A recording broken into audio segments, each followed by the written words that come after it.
रसूलुल्लाह सल्लल्लाहु अलैहि वसल्लम की मुबारक आदतों में से एक मुबारक आदत ये भी थी कि आप सल्लल्लाहु अलैहि वसल्लम को जब भी कोई परेशानी लाहिक होती तो आप नमाज की तरफ रुजू फरमाते थे।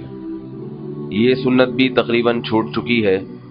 आजकल जब कोई परेशानी किसी को लाहिक होती है तो तावीज़ गंडों की तरफ जाता है, अमलियात की तरफ जाता है, वजीफ़ों की तरफ जाता है, आमिलों के पास भागता है, नमाज में दिल नहीं लगाता। आप सल्लल्लाहु अलैहि वसल्लम ने फरमाया कुर्रतु आइनी फिस्सलाह, मेरी आंखों की ठंडक नमाज है। एक बुजुर्ग फरमाते थे कि जब मेरा दिल चाहता है कि अल्लाह मुझसे बात करे तो मैं कुरान मजीद की तिलावत करता हूँ।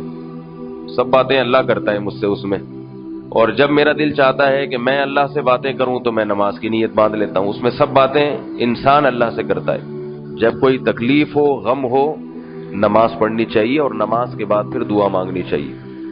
हमारे जितने अकाबिर गुजरे हैं, जितने बुजुर्गान दीन हैं, उन्हें भी कोई परेशानी होती थी 2 रकत नीयत बांधते थे। कुरान मजीद में भी अल्लाह ने फरमाया वस्तईनु बिस्सब्री वस्सलाह, परेशानियों में मदद तलब करो सब्र के जरिए और नमाज के जरिए। तो अल्लाह ताला ने भी ये इसलिए हुक्म दिया कि अल्लाह के इल्म में ये बात है कि जब तुम नमाज पढ़ोगे तो तुम्हें मदद मिलेगी, सब्र करने की तौफीक मिलेगी। 2 फायदे होते हैं नमाज से। एक तो ये कि गम हल्का हो जाता है, क्योंकि अल्लाह की तरफ तवज्जो है, जिसने गम दिया है जब आप उसी से बातचीत करना शुरू कर देंगे तो दिल को तसल्ली हो जाती है इंसान के। दूसरा फायदा ये होता है कि नमाज पढ़ने से दुआ जल्दी कबूल होती है। नमाज पढ़ के दुआ मांगेंगे तो कबूलियत का इम्कान ज्यादा है। तो जब आप नमाज पढ़ के अपने गम में अल्लाह से दुआ मांगें कि अल्लाह मेरी ये तकलीफ को दूर कर दे, तो दुआ की कबूलियत का इम्कान बढ़ जाएगा। तो इस तरह से नमाज जो है 2 तरह से गमों के इजाले का सबब बनती है। और जैसे मुख्तलिफ वक्तों में मुख्तलिफ कामों की अहमियत ज्यादा होती है, सबसे बेहतरीन जो नमाज का वक्त है अल्लाह को मांगने के लिए वो तहज्जुद का वक्त है।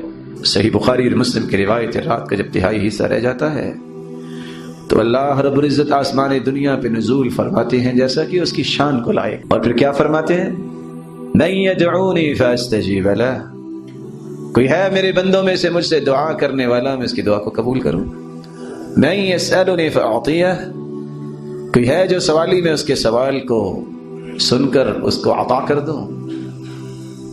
मन यस्तगफिरुनी फअगफिर लह, कोई है जो अपने गुनाहों की बख्शिश मांगता है मैं उसे माफ कर दूं।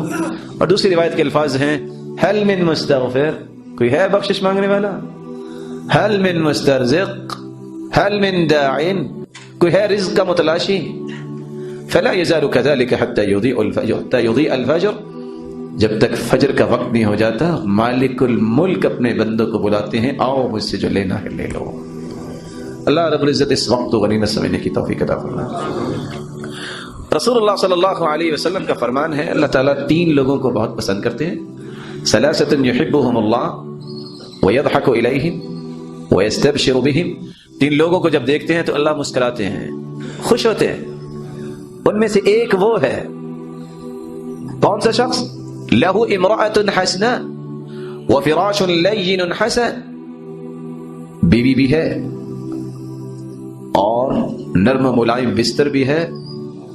यज़रु शहवतहु व यक़ूम, यज़रु शहवतहु व यज़कुरुनी वलौ शाअ रक़द, ना वो परवाह बिस्तर की करता है ना वो परवाह बीवी की करता है, अल्लाह के सामने खड़ा हो जाता है। अल्लाह फरिश्तों से मुखातिब होकर फरमाते हैं ये चाहता तो सो सकता था लेकिन मेरी याद के लिए खड़ा हो गया, गवाह रहना मैंने भी इसको जन्नती बना दिया।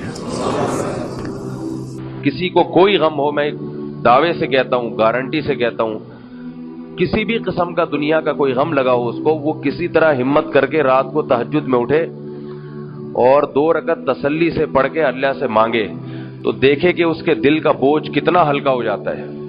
कोई डिप्रेशन की गोली ऐसी नहीं है और कोई दवा ऐसी नहीं है जिससे उसका गम इतना हल्का होगा जिस तरह से अल्लाह से मांगने से हल्का हो जाएगा। उसके दिल में ये बात आएगी कि जो मुश्किलात देने वाला है और मुश्किलात हल करने वाला है, मैंने उसके दफ्तर में अपनी फाइल जमा करा दी है, अपनी दरख्वास्त जमा करा दी है, कभी ना कभी तो नंबर आ जाएगा। लोग कहते हैं ना भाई एप्लीकेशन तो जमा करा दी है, कंप्लेन तो करवा दी, अब देखें होता क्या है।